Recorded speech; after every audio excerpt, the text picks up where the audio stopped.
सर्वमंगल मांगल्ये शिवे सर्वार्थ साधिके शरणे त्र्यंबके गौरी नारायणी नमस्तुते। श्री जगदम्बिकाय नमो नमः। ओम ऐं ह्रीं क्लीं चामुंडाय विच्चे। आप सुन रहे हैं श्रीमद् देवी भागवत महापुराण के प्रथम स्कंद से। आज की कथा में हम सुनेंगे नारद जी के द्वारा व्यास जी को देवी की महिमा बताना और भगवती लक्ष्मी के श्राप से विष्णु जी का मस्तक कट जाना, वेदों के द्वारा स्तुति करने पर देवी का प्रसन्न होना तथा भगवान विष्णु के हयग्रीव अवतार की कथा।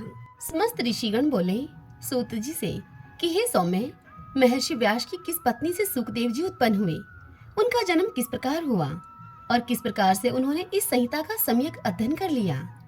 आपके द्वारा ही वे अयोनिज कहे गए हैं, तो फिर अरणी से उनकी उत्पत्ति कैसे हुई?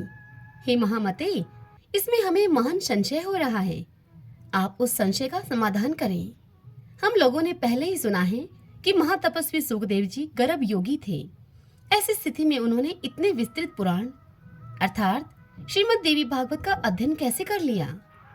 यह सुनकर सूत जी बोले कि प्राचीन काल में एक समय सत्यवती के पुत्र व्यास जी सरस्वती नदी के किनारे अपने आश्रम में गोरैया पक्षी का जोड़ा देखकर बड़े ही आश्चर्यचकित हो गए। वे दोनों पक्षी अर्थात गोरैया पक्षी का वह जोड़ा अंडे से तत्काल ही पैदा हुए लाल मुख वाले सुंदर अंगों वाले एवं पंख रहित शिशु को घोंसले में ही छोड़कर उड़ गए और अत्यंत ही परिश्रम से चारा लाकर उस शिशु के चोंच में डालते हुए दोनों पक्षी अत्यंत ही आह्लाद युक्त होकर उस शिशु के अंगों को अपने अंगों से रगड़ते हुए प्रेम पूर्वक उसके सुंदर मुख को चूम रहे थे। व्यास जी उस शिशु में उन दोनों पक्षियों का ऐसा अद्भुत प्रेम देखकर चिंता में पड़ गए और मन ही मन सोचने लगे व्यास जी कि यदि अपने पुत्र के प्रति पक्षियों में ऐसा प्रेम दिखाई दे रहा है, तो फिर अपनी सेवा का फल चाहने वाले मनुष्यों में ऐसा प्रेम व्यवहार होने में आश्चर्य ही क्या है? क्या ये दोनों पक्षी इसका सुख साधन स्वरूप विवाह करके स्वयं सुखी रहते हुए इसकी वधू का सुंदर मुख देख पाएंगे? क्या इनकी वृद्धावस्था में यह धर्मनिष्ठ पुत्र पुण्य की प्राप्ति के लिए इन दोनों की सेवा करेगा? धन आदि अर्जित करके क्या यह अपने माता पिता को संतुष्ट रखेगा और इनके मृत्यु के उपरांत क्या इनका विधि पूर्वक प्रेत कर्म करेगा? अथवा क्या गया तीर्थ जाकर यह बालक इनके श्राद्ध आदि कर्म करके इनका उद्धार करेगा तथा उनके परलोक साधन हेतु क्या यह विधि पूर्वक नीलो उत्सर्ग अर्थात नील वृषभ छोड़ने का कर्म करेगा? पुत्र के शरीर का आलिंगन और विशेष रूप से उसका पालन पोषण इस संसार में सभी सुखों में उत्तम सुख कहा गया है। पुत्र के रहित मनुष्य की न तो सद्गति होती है और न तो उसे स्वर्ग की ही प्राप्ति होती है। अतः परलोक साधन के लिए पुत्र से बढ़कर अन्य कोई उपाय नहीं है। मनु आदि ऋषियों ने भी धर्मशास्त्र में कहा है कि पुत्रवान मनुष्य स्वर्ग प्राप्त करता है और पुत्रहीन व्यक्ति को स्वर्ग प्राप्ति कभी भी नहीं होती है। इस बात में अनुमान की कोई आवश्यकता है ही नहीं, अपितु यह प्रत्यक्ष रूप में भी देखा जाता है। साथ ही यह वेद स्मृति आदि का भी सनातन वचन है कि पुत्रवान मनुष्य पापों से मुक्त हो जाता है। रोगावस्था में तथा मरण काल में भूमि शैया पर पड़ा हुआ संतानहीन प्राणी दुखित होकर अपने मन में विचार करता है कि मेरे घर में पर्याप्त धन है, अनेक प्रकार के पात्र हैं तथा मेरा यह भवन भी अत्यंत सुंदर है, किंतु अब इन सब का स्वामी कौन होगा? चूंकि मृत्यु काल में उस प्राणी का मन अति ही दुखी होकर भ्रमित होता रहता है, इसलिए उस भ्रांत मन वाले प्राणी की दुर्गति अवश्य ही होती है। इस प्रकार अनेकानेक चिंतन करके और बार बार लंबी तथा गर्म सांसें लेकर सत्यवती पुत्र व्यास जी का मन अत्यंत ही खिन्न हो गया।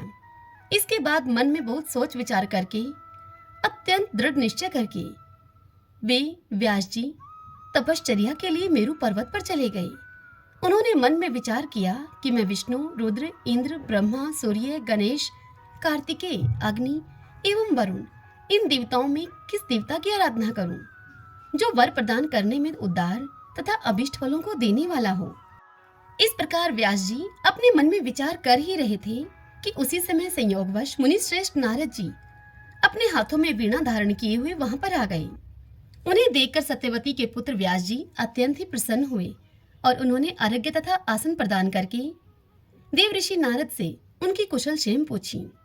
कुशल प्रश्न सुन लेने के पश्चात मुनिवर नारद जी ने पूछा कि हे द्वापायन, आप किस कारण से चिंताग्रस्त हैं, यह मुझे बताइए।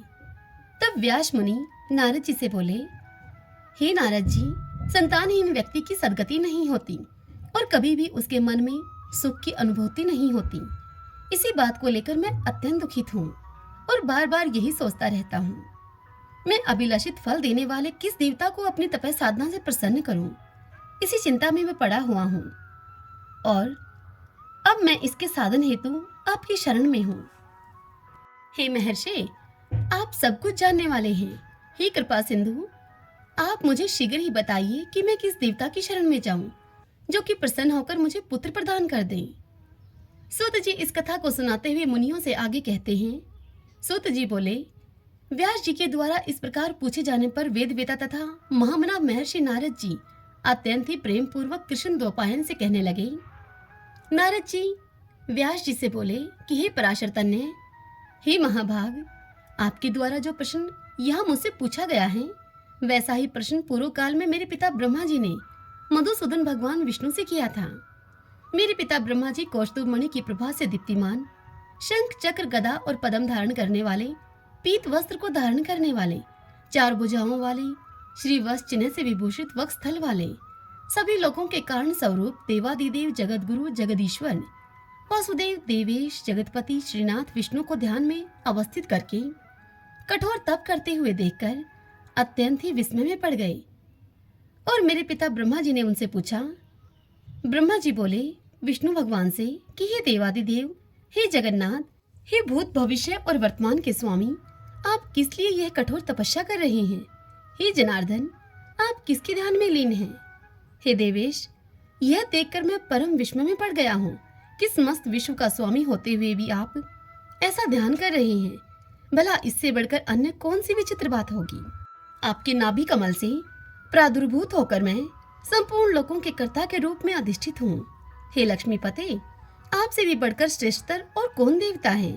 उस देवता को मुझे भी बताइए। हे जगन्नाथ, मैं तो यही जानता हूँ कि आप ही आदि स्वरूप, सबके कारण, निर्माता, पालनकर्ता, संहारक तथा सभी कार्यों को संपादित करने वाले हैं। हे महाराज, आपकी इच्छा से ही मैं इस जगत के रचना कार्य में प्रवृत्त होता हूँ और सदा आपके ही आदेश से शंकर जी प्रलय अवस्था में जगत का संहार करते हैं।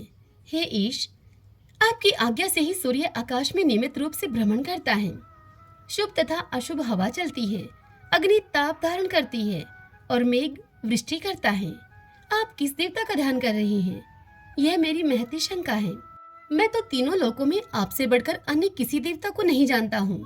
हे सुवर्त, मैं आपका भगत हूँ, अतः कृपा करके अपनी तपस्या का रहस्य मुझे बताइए, क्योंकि यह सर्वविदित है कि महान लोग अपने भक्तों से कुछ भी गोपनीय नहीं रखते हैं। ब्रह्मा जी का यह वचन सुनकर भगवान विष्णु ने ब्रह्मा जी से कहा कि हे ब्राह्मण, आपको अपने मन की बात बताता हूँ मैं, आप उसे एकाग्रचित होकर सुने। यद्यपि सभी देव, दानव और मानव यही जानते हैं कि आप जगत की रचना, मैं जगत के पालन और शिव जी जगत के संहार के परम कारण हैं, तथापि वेद तत्वज्ञ विद्वान यह तर्क न करते हैं कि किसी शक्ति के द्वारा ही आप सृष्टि के कर्ता हैं।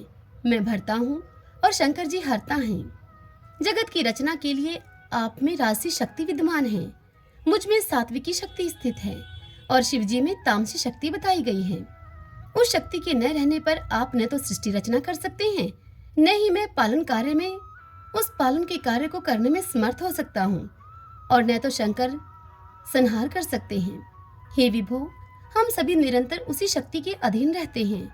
हे सुवार्त, अब आप प्रत्यक्ष तथा परोक्ष से संबंधित दृष्टांत भी सुनिए।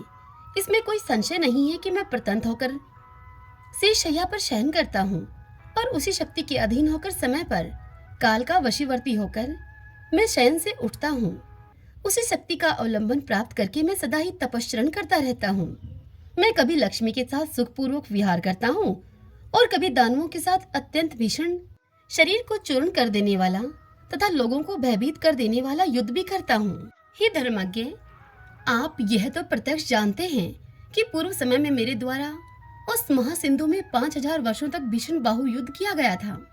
हे देव, कान के मैल से उत्पन्न अत्यंत दुष्ट, मदोन्मत्त तथा अहंकारी मधुकैटभ नामक दोनों दानवों का मैंने देवी की कृपा से ही संहार किया था। हे महाभाग, क्या आप उस समय परात्पर कारण स्वरूपा महाशक्ति को नहीं जान पाए थे? अतः बार बार क्यों आप पूछ रहे हैं? उसी शक्ति की इच्छा से मैं परम पुरुष के रूप में महासागर में विचरण करता हूँ और विभिन्न युगों में कश्यप, वराह, नरसिंह और वामन के रूप में अवतरित होता रहता हूँ। तिर्यक योनि में उत्पन्न होना किसी के लिए भी प्रिय नहीं होता। मैं अपनी इच्छा से वामन, वराह आदि योनियों में उत्पन्न नहीं होता हूँ, अपितु इसमें उसी शक्ति की प्रेरणा ही परम कारण है। भला ऐसा कौन होगा जो लक्ष्मी के साथ सुखदायक विहार का त्याग करके मत्स्य आदि नीच योनियों में जन्म लेगा? यदि मैं स्वतंत्र होता तो सुखदायिनी शैया को छोड़कर गरुड़ रूपी आसन पर बैठकर महाभयंकर युद्ध क्यों करता? हे आज, प्राचीन काल में एक बार आपके समक्ष ही धनुष की प्रत्यंचा टूट जाने के कारण मेरा सिर छिन्न हो गया था। तब शिल्पकारों में श्रेष्ठ आपने फिर से मेरे धड़ पर घोड़े का सिर जोड़ दिया था। हे लोक निर्माता, उसी समय मैं हैग्रीव नाम से लोक प्रसिद्ध हुआ। यह सब आपके सामने घटित हुआ था। यदि मैं स्वाधीन होता तो संसार में यह विडंबना कैसे होती? अतएव मैं स्वतंत्र नहीं हूँ, अपितु सर्वथा उसी शक्ति के अधीन हूँ। मैं निरंतर उसी शक्ति का ध्यान करता रहता हूँ। हे कमलोद्भव, मैं इसके अतिरिक्त अन्य कुछ भी नहीं जानता। नारद जी आगे कहते हैं व्यास जी से कि हे व्यास जी, भगवान विष्णु ने मेरे पिता ब्रह्मा जी से इस प्रकार कहा था, हे मुनि श्रेष्ठ व्यास, मेरे पिता ब्रह्मा जी ने वे सब बातें मुझसे कही थी।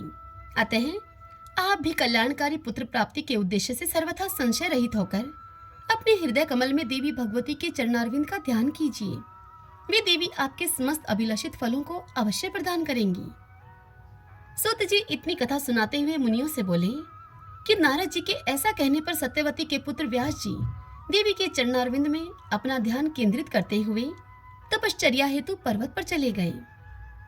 यह सुनकर ऋषिगण बोले सूत जी से कि हे सूत जी, हमारा चित्त संदेह रूपी सागर में पूर्णतः डूबता जा रहा है, क्योंकि आपने महान आश्चर्यजनक तथा संसार को विस्मित कर देने वाली यह बात कह दी कि विष्णु के शरीर से उनका सिर अलग हो गया था और वे सर्वपालक जनार्दन पुनः हैग्रीव हो गए थे। वेद भी जिन भगवान विष्णु का सत्वन करते हैं, समस्त देवता जिनका आश्रय ग्रहण करते हैं, जो आदि देव हैं, जगत के स्वामी हैं और सभी कारणों के भी कारण हैं, दैव योग से उनका भी मस्तक कैसे कट गया? हे महामते, वह सब आप हमसे विस्तार पूर्वक शीघ्र कहिए। तब सूत जी बोले मुनियों से कि हे मुनियों, आप सभी लोग एकाग्रचित होकर परम तेजस्वी देवादिदेव भगवान विष्णु का वह चरित्र सुनिए। किसी समय वे सनातन देव भगवान विष्णु 10,000 वर्षों तक भीषण युद्ध करके अत्यंत ही थक गए थे। तदंतर एक समतल तथा शुभ स्थान पर पद्मासन लगाकर पृथ्वी पर स्थित प्रत्यंचा चढ़े हुए धनुष पर कंठ प्रदेश टिकाए हुए, अर्थात धनुष पर अपनी गर्दन टिकाए हुए उस धनुष की नोक पर भार देकर लक्ष्मीपति भगवान विष्णु सो गए और थकावट के कारण दैव योग से उन्हें गहरी नींद आ गई। कुछ समय बीतने के बाद ब्रह्मा, शिव तथा इंद्र के सहित सभी देवता यज्ञ करने को उद्यत हुए। वे सब देव कार्य की सिद्धि हेतु यज्ञों के अधिपति जनार्दन भगवान विष्णु के उन भगवान विष्णु के दर्शन के लिए वैकुंठ लोक गए। उस समय उन्हें वहां पर न देखकर वे देवतागण ज्ञान दृष्टि से देखकर वहां पर पहुंचे जहां पर कि भगवान विष्णु विराजमान थे। वहां उन्होंने सर्वव्यापी भगवान विष्णु को योग निद्रा के वशभूत होकर अचेत पड़ा हुआ देखा। तब वे देवगण वहीं पर रुक गए। सभी देवताओं के वहां रुक जाने के बाद जगतपति विष्णु को निद्रा मगन देखकर ब्रह्मा, रुद्र आदि प्रमुख देवता अत्यंत चिंतित हुए। तदंतर इंद्र ने देवताओं से कहा कि हे श्रेष्ठ देवगण, अब क्या किया जाए? हे श्रेष्ठ देवताओं, अब आप सभी यह विचार करें कि इनकी निद्रा किस प्रकार से भंग की जाए। तब शिवजी ने इंद्र से कहा कि इनकी निद्रा को भंग करने से महान दोष लगेगा, किंतु हे श्रेष्ठ देवगण, यज्ञ कार्य भी अवश्य करनीय है। इसके बाद परमेष्टि ब्रह्मा जी ने पृथ्वी पर स्थित धनुष के अग्रभाग को खा जाने के लिए दीमक का सर्जन किया। ब्रह्मा जी ने सोचा कि दीमक के द्वारा धनुष का अग्रभाग खा लिया जाने पर धनुष नीचा हो जाएगा, तब वे देवादिदेव भगवान विष्णु निद्रा मुक्त हो जाएंगे। ऐसा होने पर निसंदेह देवताओं का संपूर्ण कार्य सिद्ध हो जाएगा। अतः सनातन ब्रह्मा जी ने दीमक को इस कार्य के लिए आदेश दिया। तब दीमक ने ब्रह्मा जी से कहा कि देवादिदेव जगत गुरु लक्ष्मीपति भगवान विष्णु का निद्रा भंग मैं कैसे करूं? क्योंकि नींद में बाधा डालना, कथा में विघ्न पैदा करना पति पत्नी के बीच भेद उत्पन्न करना एवं माँ और पुत्र के बीच वैरभाव पैदा करने के लिए षड्यंत्र करना ब्रह्म हत्या के समान कहा गया है। अतः मैं देवादिदेव भगवान विष्णु का सुख क्यों नष्ट करूं? हे देव, उस धनुष का अग्रभाग खाने से मेरा क्या लाभ है, जिसके लिए मैं ऐसा पाप करूं? स्वार्थ के वशीभूत होकर ही समस्त लोग पाप कार्य में प्रवृत्त होता है, इसीलिए मैं भी इसमें कोई स्वार्थ सिद्ध होने पर ही इसका भक्षण करूंगी। तब ब्रह्मा जी दीमक से बोले कि सुनो, हम लोग यज्ञ में तुम्हारे भाग की व्यवस्था कर देंगे, इसलिए तुम अविलंब भगवान विष्णु को जगाकर हम लोगों का कार्य संपन्न कर दो। होम कार्य में आहुति प्रदान करते समय जो हव्य आस पास में गिरेगा उसी को तुम अपना ग्रास समझना, अपना भाग समझना, और अब तुम शीघ्रता पूर्वक हमारा कार्य करो। यह कथा सुनाते हुए सूत जी आगे कहते हैं कि हे ऋषियों, ब्रह्मा जी के इस प्रकार कहने के अनंतर दीमक ने धरातल पर स्थित धनुष के अग्रभाग को शीघ्र ही खा लिया, जिससे कि धनुष की डोरी मुक्त हो गई। प्रत्यंचा के खुल जाने पर धनुष का वह ऊपरी कोना मुक्त हो गया। इस प्रकार एक भीषण ध्वनि पैदा हुई, जिससे कि वहां सभी देवगण भयभीत हो गए। ब्रह्मांड शुद्ध हो उठा, पृथ्वी में कंपन होने लगा, सभी समुद्र उद्विग्न हो गए, जलचर जंतु व्याकुल हो उठे, प्रचंड हवाएं प्रवाहित होने लगी, पर्वत प्रकंपित हो उठा, किसी दारुण आपदा के सूचक उल्कापात आदि महान उपद्रव होने लगे, सूर्य तिरोहित हो गए और सभी दिशाएं अत्यंत ही भयावह हो गई। यह सब देखकर देवता लोग चिंतित होकर सोचने लगे कि इस दुर्दिन में अब क्या होगा। दुर्दिन बुरे दिन को कहा जाता है। सूत जी आगे कहते हैं कि हे तपस्वियों, वे देवतागण ऐसा सोच ही रहे थे कि किरीट कुंडल के सहित देवादिदेव भगवान विष्णु का सिर कटकर कहीं चला गया। कुछ समय के बाद उस घोर अंधकार के शांत हो जाने पर ब्रह्मा और शंकर जी ने भगवान विष्णु का मस्तक विहीन विलक्षण शरीर देखा। भगवान विष्णु का सिर विहीन धड़ देखकर वे श्रेष्ठ देवता अत्यंत ही विस्मित हुए और चिंता सागर में निमग्न होकर शोकाकुल होकर इस प्रकार से विलाप करने लगे। वे कहने लगे कि हे नाथ, हे प्रभो, यह कैसी विचित्र अलौकिक घटना हो गई। हे देवादिदेव, हे सनातन, हम सभी देवताओं के लिए तो यह बात विनाशकारी है। यह किस देवता की माया है जिसके द्वारा आपके सिर का हरण कर लिया गया? आप तो सर्वदा अच्छेद, अभेद और अधाय हैं। हे विभो, इस प्रकार आपके चले जाने पर हम देवता तो मृत्यु को प्राप्त हो जाएंगे। हम लोगों के प्रति आपका कैसा स्नेह था। हम लोग स्वार्थ के कारण ही रुदन कर रहे हैं। संकट की यह स्थिति न तो दैत्यों ने, न यक्षों ने और न राक्षसों ने ही पैदा की है, अपितु हम देवताओं ने ही यह विघ्न उत्पन्न किया है। फिर भी हे रमापते, इसमें किसका दोष समझा जाए? हम सभी देवता पराश्रित हैं। हम इस समय क्या करें और कहाँ जाएं? हे देवेश, हम मूढ़ बुद्धि वाले देवताओं के लिए अब कहीं भी कोई शरण नहीं है। यह कोई सात्विकी, राजसी अथवा तामसी माया भी नहीं है जिसके द्वारा आप जगतगुरु का सिर कट गया है।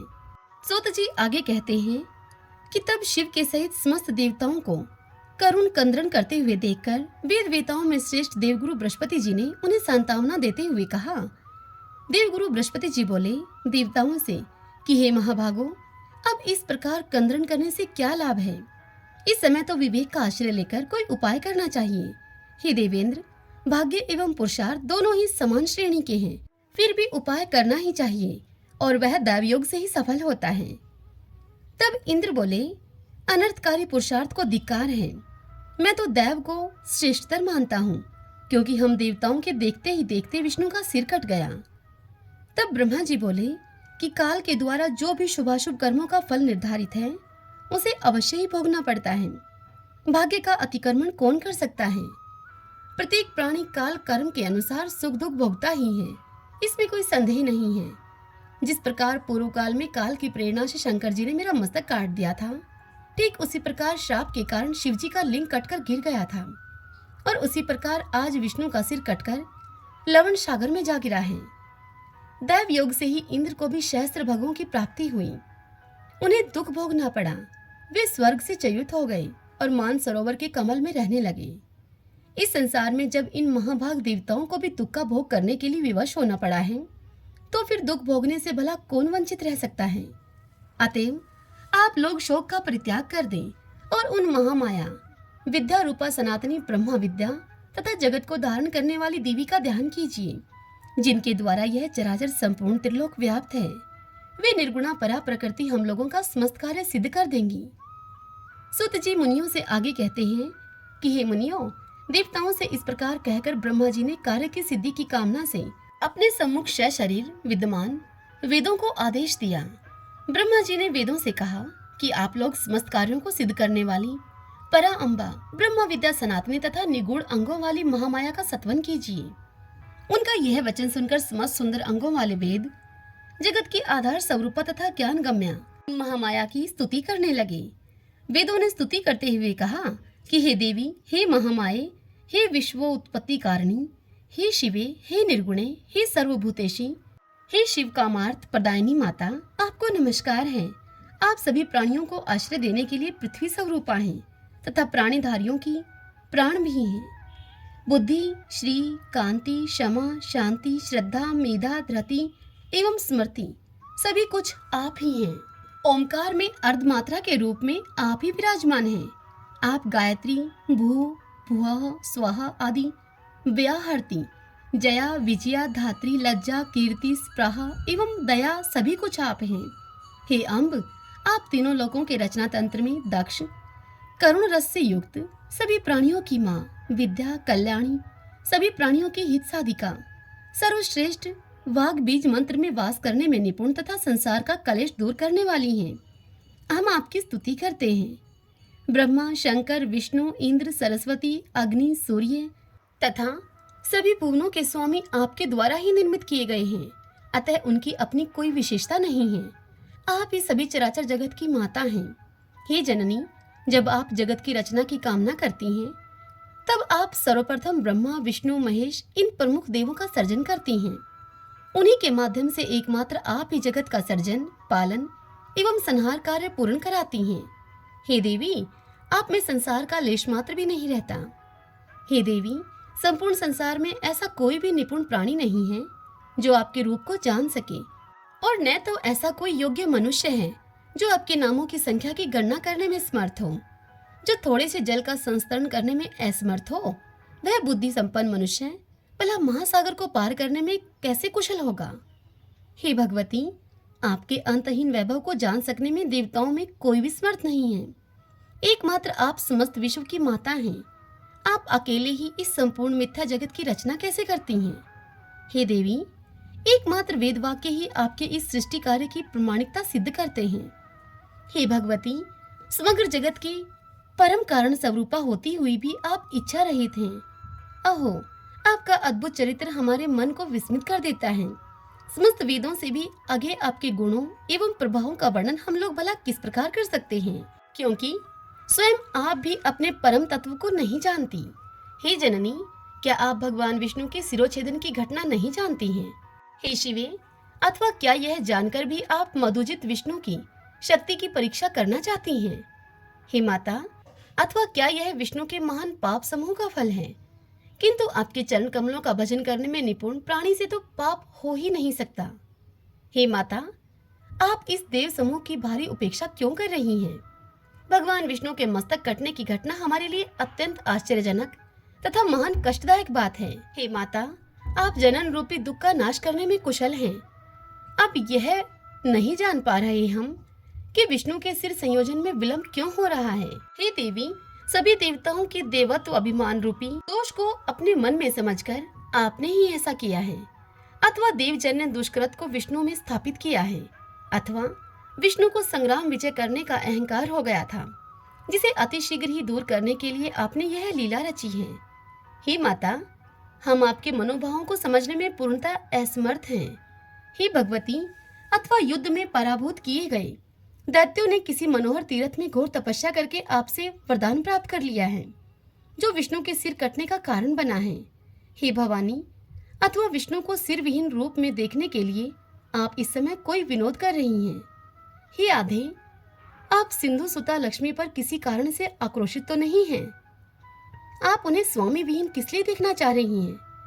आप अपने ही अंश से प्रादुर्भूत लक्ष्मी का अपराध क्षमा करें और भगवान विष्णु को जीवन दान देकर रमा को प्रसन्न कर दें। जगत के समस्त कार्यों को संपादित करने में प्रमुख भूमिका वाले अतिशय प्रभावशाली ये देवता आपको निरंतर नमस्कार करते हैं। हे देवी, सर्वलोक अधिपति विष्णु को जीवित करके आप देवताओं को शोक सागर से पार कीजिए। हे अम्ब, भगवान विष्णु का सिर छिन्न होकर कहाँ चला गया, ये हम नहीं जानते और इस समय इन्हें जीवित करने के लिए अन्य कोई युक्ति भी नहीं सूझ रही है। हे देवी, मृत प्राणी को जीवित करने में जिस प्रकार अमृत समर्थ है, ठीक उसी प्रकार समग्र संसार की आप जीवन दात्री हैं। सूत जी इतनी कथा सुनाते हुए आगे कहते हैं मुनियों से कि हे मुनियों, इस प्रकार सामगान निपुण सांग वेदों के द्वारा स्तुति किए जाने से गुणातीता माहेश्वरी परात्परा महामाया भगवती प्रसन्न हो गई। उसी समय देवताओं को सुख प्रदान करने वाले शब्दों से युक्त और भगत जनों को आनंदित करने वाली आकाश स्थित अशरीरणी शुभ वाणी में भगवती ने उनसे कहा कि हे देवताओं, आप लोग किसी प्रकार की चिंता न करें और स्वस्थ चित्त रहें। हे अमरगण, इन वेदों के भावपूर्ण सत्वन से मैं परम प्रसन्न हो गई हूँ, इसमें लेश मात्र भी संदेह नहीं है। मनुष्य लोक में जो प्राणी इस स्तुति से मेरी आराधना करेगा अथवा भक्ति पूर्वक इस स्तुति का पाठ करेगा, उसकी समस्त कामनाएं पूर्ण हो जाएंगी। जो मनुष्य त्रिकाल अर्थात प्रातः, मध्याह्न और सायं, इन त्रिकाल समय में मेरी स्तुति को नित्य ही भक्ति पूर्वक सुनेगा, वह सभी दुखों से विमुख होकर परम सुखी हो जाएगा। वेदों के द्वारा उच्चारित किए जाने के कारण यह स्तुति वेदों के समान ही है। हे देवों, अब आप विष्णु के सिरोच्छेद का कारण सुनिए, क्योंकि इस लोक में बिना कारण कोई कार्य कैसे हो सकता है। एक बार अपने समीप बैठी हुई अपनी प्रियतमा सागर पुत्री लक्ष्मी का चित्त आकर्षक मुख देखकर भगवान विष्णु हंस पड़े। तब लक्ष्मी जी अपने मन में सोचने लगी कि मेरे मुख में विष्णु जी के द्वारा दोष देखे जाने का आखिर क्या कारण हो सकता है, और फिर बिना किसी कारण से उनका हंसना संभव नहीं हो सकता। मुझे तो ऐसा प्रतीत होता है कि उन्होंने किसी अन्य सुंदर स्त्री को मेरी सोत बना लिया है। इसी विचार मंथन के परिणाम स्वरूप लक्ष्मी जी कोपाविष्ट हो गई और तब उनके शरीर में तमोगुण संपन्न तामसी शक्ति व्याप्त हो गई। तदंतर किसी दैवयोग के प्रभाव से देवताओं के कार्य साधन के उद्देश्य से ही उनके शरीर में अत्यंत उग्र तामसी शक्ति प्रविष्ट हुई। तब लक्ष्मी जी के शरीर में तामसी शक्ति का समावेश हो जाने के कारण वे अत्यंत ही क्रोधित हो उठी और उन्होंने मंद स्वर में यह कहा कि तुम्हारा यह सिर कटकर गिर जाए। स्त्री स्वभाव के कारण भावविवश तथा संयोग से बिना सोचे समझे ही लक्ष्मी जी ने अपने ही सुख को विनिष्ट करने वाला श्राप दे दिया। सोत के व्यवहार आदि से उत्पन्न होने वाला दुख वैधव्य से भी बढ़कर होता है। मन में ऐसा सोचकर तथा शरीर पर तामसी शक्ति का प्रभाव रहने के कारण उन्होंने ऐसा कह दिया था भगवान विष्णु को। देवताओं से इतना कहकर भगवती आगे कहती हैं कि मिथ्या आचरण, साहस, माया, मूर्खता, अति लोभ, अपवित्रता तथा दयाहीनता ये स्त्रियों के स्वाभाविक दोष हैं। अब मैं उन वासुदेव को पूर्व की भांति शिरयुक्त कर देती हूँ। इनका सिर पूर्व श्राप के कारण लवण सागर में डूब गया है। हे श्रेष्ठ देवताओं, इस घटना के होने में एक अन्य भी कारण है। आप लोगों का महान कार्य अवश्य सिद्ध होगा, इसमें कोई संदेह नहीं है। प्राचीन काल में महाभाव एवं अत्यंत प्रसिद्ध हयग्रीव नाम वाला एक दानव था, जो कि सरस्वती नदी के तट पर बहुत ही कठोर तपस्या करने लगा। वह दैत्य आहार का त्याग करके, समस्त इंद्रियों को वश में करके तथा सभी प्रकार के भोग ऐश्वर्य से दूर रहते हुए मेरी माया बीजात्मक एकाक्षर मंत्र हेम का जप करता रहा। इस प्रकार समस्त आभूषणों से विभूषित मेरी तामसी शक्ति का सतत ध्यान करता हुआ वह 1000 वर्षों तक कठोर तप करता रहा। उस समय उस दैत्य ने जिस रूप में मेरा ध्यान किया था, उसी तामस रूप में उसे दर्शन देने हेतु उसके समक्ष में प्रकट हुई। उस समय सिंह पर आरूढ़ हुई मैंने दयापूर्वक उससे कहा कि हे महाभाग, तुम वरदान मांगो। हे सुवर्त, मैं तुम्हें यथेच्छ वरदान दूंगी। सूत जी मुनियों से आगे कहते हैं, हे श्रेष्ठ मुनियों, वह दानव देवी का यह वचन सुनकर प्रेम विभल हो उठा और उसने तत्काल प्रणाम और प्रदक्षिणा की देवी की। देवी का रूप देखते ही प्रेम भावना के कारण प्रफुल्लित नेत्रों वाला तथा हर्ष तिरेक के कारण अश्रुपूरित नैनों वाला वह दानव भगवती की स्तुति करने लगा। हयग्रीव बोला स्तुति करते हुए कि हे महामाये, हे जगत का सर्जन, पालन और संहार करने वाली, हे भक्तों पर कृपा करने में निपुण, हे सकल कामना प्रदायिनी, हे मोक्षदायिनी, हे शिवे, आप देवी को नमस्कार है। पृथ्वी, जल, तेज, वायु एवं आकाश, इन 5 महाभूतों का कारण आप ही हैं। तथा गंध, रस, रूप, स्पर्श एवं शब्द, इन तत्वों का कारण भी आप ही हैं। हे महेश्वरी, नासिका, जीवा, नेत्र, त्वचा, कान, ये ज्ञानेंद्रियां तथा हाथ, पैर, वाक, लिंग, कुदा, ये कर्मेंद्रियां आपसे ही उत्पन्न हैं। यह सुनकर देवी उसे बोली कि तुम्हारा क्या अभिष्ट है? जो कुछ भी तुम्हारा अभिलाषित वर है वह मांग लो, मैं उसे तुम्हें अवश्य ही दूंगी, क्योंकि मैं तुम्हारी अनन्य भक्ति तथा अद्भुत तपस्या से अति ही प्रसन्न हूँ। तब वह हयग्रीव दानव बोला कि हे माता, आप मुझे वैसा वरदान दें जिससे कि मेरी मृत्यु कभी न हो और देवदानवों के द्वारा अपराजय रहता हुआ मैं सदा के लिए अमर योगी हो जाऊं। यह सुनकर देवी बोली कि जन्म लेने वाले की मृत्यु निश्चित है और मरने वाले का जन्म भी निश्चित है। लोक में स्थापित इस प्रकार की मर्यादा का उल्लंघन कैसे संभव है? अतएव हे दानव श्रेष्ठ, मृत्यु को असंभावी जानकर अपने मन में सम्यक विचार करके तुम अन्य कोई यथेच्छ वर मांग लो। तब वह दानव हयग्रीव देवी से बोला कि हे जगदम्बे, मेरी मृत्यु हयग्रीव से ही हो, किसी अन्य से नहीं। मेरी इसी मनोवांछित कामना को आप पूर्ण कीजिए। तब देवी बोली कि हे महाभाग, अपने घर जाकर अब तुम सुखपूर्वक राज्य करो।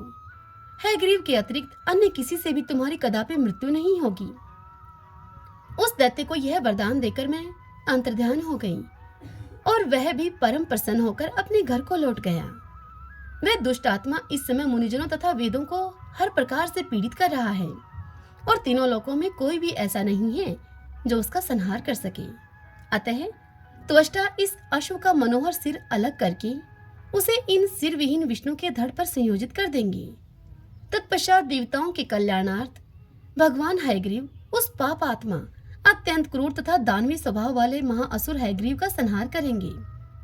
सूत जी इस कथा को सुनाते हुए मुनियों से आगे कहते हैं कि हे श्रेष्ठ मुनिवरों, देवताओं से इस प्रकार कहकर भगवती शांत हो गई और इसके बाद देवगण परम संतुष्ट होकर देव शिल्पी विश्वकर्मा से बोले। देवताओं ने विश्वकर्मा से कहा कि आप विष्णु के धड़ पर घोड़े का सिर जोड़कर देवताओं का कार्य कीजिए। वे भगवान हयग्रीव ही दानव श्रेष्ठ दैत्य का वध करेंगे। देवताओं का यह वचन सुनकर विश्वकर्मा ने अति शीघ्रता पूर्वक अपने खड्ग से देवताओं के सामने ही घोड़े का सिर काटा। तत्पश्चात उन्होंने घोड़े का वह सिर अविलंब विष्णु भगवान के शरीर में संयोजित कर दिया और इस प्रकार महामाई भगवती की कृपा से वे भगवान विष्णु हयग्रीव हो गए। कुछ समय के बाद उन भगवान हयग्रीव ने अहंकार के मद में चूर उस देव शत्रु, उस दानव का युद्ध भूमि में अपने तेज से वध कर दिया। इस संसार में जो भी प्राणी इस पवित्र कथा का श्रवण करते हैं वे समस्त पापों से मुक्त हो जाते हैं, इसमें लेश मात्र भी संदेह नहीं है। महामाया भगवती का चरित्र अति पावन है तथा पापों का नाश कर देता है।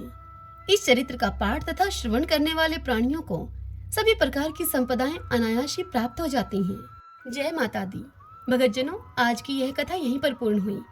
इससे आगे कल की कथा में हम सुनेंगे शेषशाही भगवान विष्णु के कर्ण मैल से मधु कैटभ की उत्पत्ति तथा उन दोनों का ब्रह्मा जी से युद्ध के लिए तत्पर होना, ब्रह्मा जी का भगवान विष्णु तथा भगवती योग निद्रा की स्तुति करना, भगवान विष्णु योग माया के अधीन क्यों हो गए, ऋषियों के इस प्रश्न के उत्तर में सूत जी के द्वारा उन्हें आद्या शक्ति भगवती की महिमा सुनाना।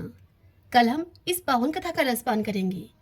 आज की यह कथा आप सबको कैसी लगी? उम्मीद करती हूँ पसंद आई होगी। यदि ऐसा हो तो इस वीडियो को आप लाइक करें और कमेंट बॉक्स में जय माता दी लिखना बिल्कुल मत भूलिएगा। जय माता दी।